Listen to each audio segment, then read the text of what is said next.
librivox.blogsome.com.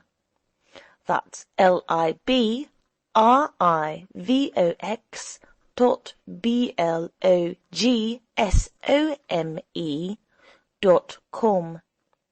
Today's reading by Miette. Psmith in the City by G.Wodehouse. Chapter 29. And Mike's.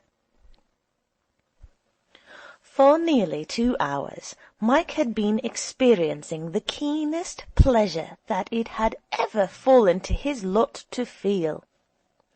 From the moment he took his first ball till the luncheon interval, he had suffered the acutest discomfort.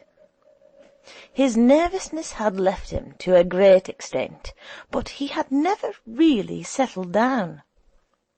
Sometimes by luck and sometimes by skill he had kept the ball out of his wicket, but he was scratching, and he knew it. Not for a single over had he been comfortable. On several occasions he had edged balls to leg and through the slips in quite an inferior manner, and it was seldom that he managed to hit with the centre of the bat. Nobody is more alive to the fact that he is not playing up to his true form than the batsman. Even though his score mounted little by little into the 20s, Mike was miserable. If this was the best he could do on a perfect wicket, he felt there was not much hope for him as a professional. The poorness of his play was accentuated by the brilliance of Joe's. Joe combined science and vigour to a remarkable degree. He laid on the wood with a graceful robustness which drew much cheering from the crowd. Beside him, Mike was oppressed by that leaden sense of moral inferiority which weighs on a man who has turned up to dinner in ordinary clothes when everybody else has dressed. He felt awkward and conspicuously out of place. Then came lunch, and after lunch a glorious change. Volumes might be written on the cricket lunch and the influence it has on the run of the game, how it undoes one man and sends another back to the fray like a giant refreshed, how it turns the brilliant fast bowler into the sluggish medium, and the nervous bat into the masterful smiter. On Mike, its effect was magical. He lunched wisely and well, chewing his food with the concentration of a 33 bites a mouthful crank, and drinking dry ginger ale. As he walked out with Joe after the interval, he knew that a change had taken place in him. His nerve had come back, and with it his form. It sometimes happens at cricket that when one feels particularly fit, one gets snapped in the slips in the first over, or clean bowled by a full toss. But neither of these things happened to Mike. He stayed in and began to score. Now, there were no edgings through the slips and snicks to leg. He was meeting the ball in the centre of the bat, and meeting it vigorously. 2 boundaries in successive balls off the fast bowler, hard, clean drives past extra cover, put him at peace with all the world. He was on top. He had found himself. Joe, at the other end, resumed his brilliant career. His century and Mike's 50 arrived in the same over. The bowling began to grow loose. Joe, having reached his century, slowed down somewhat, and Mike took up the running. The score rose rapidly. A leg theory bowler kept down the pace of the run-getting for a time, but the bowlers at the other end continued to give away runs.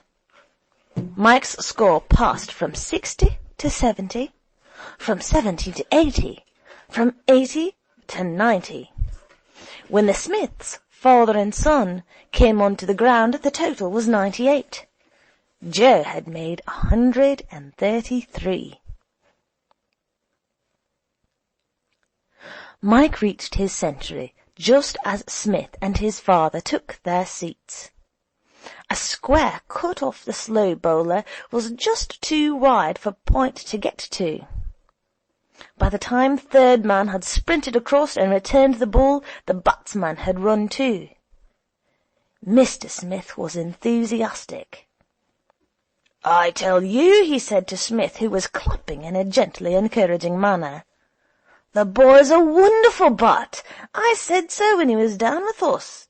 I remember telling him so myself. 'I've seen your brothers play,' I said, 'and you're better than any of them.' I remember it distinctly. He'll be playing for England in another year or two. Fancy putting a cricketer like that into the city. It's a crime." "I gather," said Smith, "that the family coffers had got a bit low. It was necessary for Comrade Jackson to do something by way of saving the old home." "He ought to be at the university. Look, he's got that man away to the boundary again. They'll never get him out."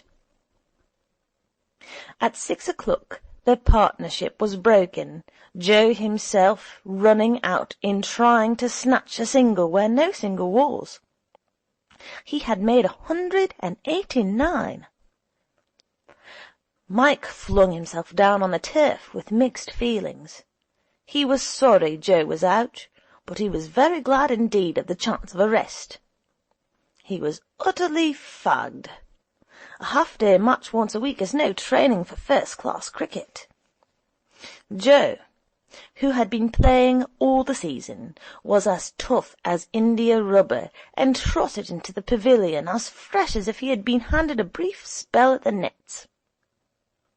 Mike, on the other hand, felt that he simply wanted to be dropped into a cold bath and left there indefinitely. There was only another half-hour's play, but he doubted if he could get through it. He dragged himself up wearily as Joe's successor arrived at the wickets.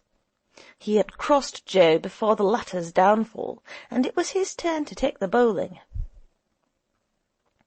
Something seemed to have gone out of him. He could not time the ball properly. The last ball of the over looked like a half-volley, and he hit out at it. But it was just short of a half-volley, and his stroke arrived too soon. The bowler, running in the direction of mid-on, brought off an easy C and B. Mike turned away towards the pavilion. He heard the gradually swelling applause in a sort of dream. It seemed to him hours before he reached the dressing-room. He was sitting on a chair, wishing that someone would come along and take off his pads, when Smith's card was brought to him. A few moments later, the old Etonian appeared in person. "Hullo, Smith," said Mike. "By Jove, I'm done." "How little Willie saved the match," said Smith. "What you want is one of those gin and ginger beers we hear so much about. Remove those pads, and let us flit downstairs in search of a couple. Well, Comrade Jackson, you have fought the good fight this day. My father sends his compliments. He is dining out, or he would have come up. He's going to look in at the flat latish." "How many did I get?" asked Mike. "I was so jolly done I didn't think of looking." 148 of the best," said Smith. "What will they say at the old homestead about this? Are you ready? Then let us test this fruity old ginger beer of theirs." The two batsmen who had followed the big stand were apparently having a little stand all of their own. No more wickets fell before the drawing of stumps. Smith waited for Mike while he changed, and carried him off in a cab to Simpson's, a restaurant which, as he justly observed, offered two great advantages, namely, that you need not dress, and secondly, that you paid your half-crown, and were then at liberty to eat until you were helpless, if you felt so disposed, without extra charge. Mike stopped short of this giddy height of mastication, but consumed enough to make him feel a great deal better. Psmith eyed his inroads on the menu with approval. "There is nothing," he said, "like victualising up before an ordeal." "What's the ordeal?" said Mike. "I propose to take you round to the club anon, where I trust we shall find Comrade Bickersdyke. We have much to say to one another." "Look here, I'm hanged," began Mike. "Yes, you must be there," said Psmith. "Your presence will serve to cheer Comrade B up. Fate compels me to deal him a nasty blow, and he will want sympathy. I have got to break it to him that I am leaving the bank." "What? Are you going to chuck it?" Psmith inclined his head. "The time," he said, "has come to part. It has served its turn. The startled whisper runs round the city. Smith has had sufficient." "What are you going to do?" "I propose to enter the University of Cambridge, and there to study the intricacies of the law, with a view to having a subsequent dash at becoming Lord Chancellor." "By Jove," said Mike, "you're lucky. I wish I were coming too." Psmith knocked the ash off his cigarette. "Are you absolutely set on becoming a pro?" he asked. "It depends on what you call set. It seems to me it's about all I can do."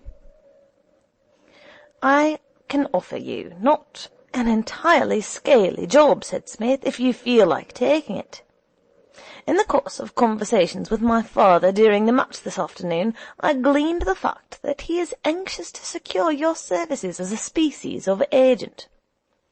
The vast Smith estates, it seems, need a bright boy to keep an eye upon them. Are you prepared to accept the post?" Mike stared. "Me? Dash it all, how old do you think I am? I'm only 19. "I had suspected as much from the alabaster clearness of your unwrinkled brow, but my father does not wish you to enter upon your duties immediately.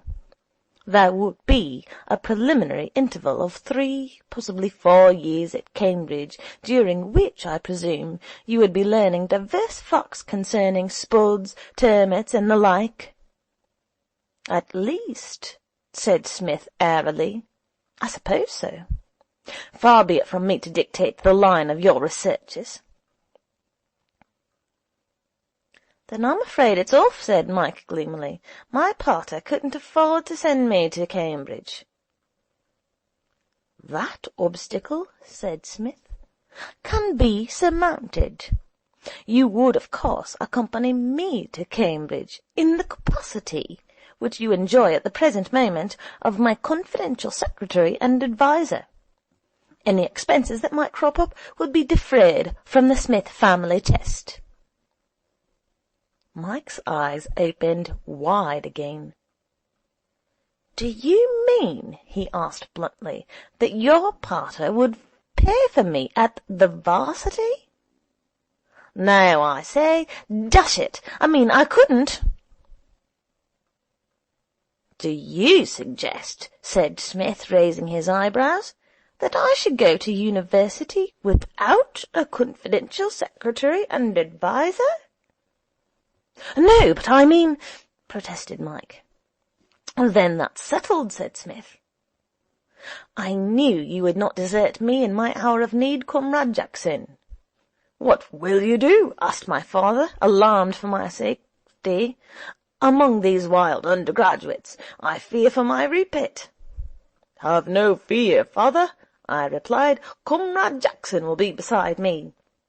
His face brightened immediately. "Comrade Jackson," he said, "is a man in whom I have the supremest confidence. If he is with you, I shall sleep easy of nights." It was after that the conversation drifted to the subject of agents. Psmith called for the bill and paid it in the affable manner of a monarch signing a charter. Mike sat silent, his mind in a whirl. He saw exactly what had happened. He could almost hear Psmith talking his father into agreeing with his scheme. He could think of nothing to say. As usually happened in any emotional crisis in his life, words absolutely deserted him. The thing was too big.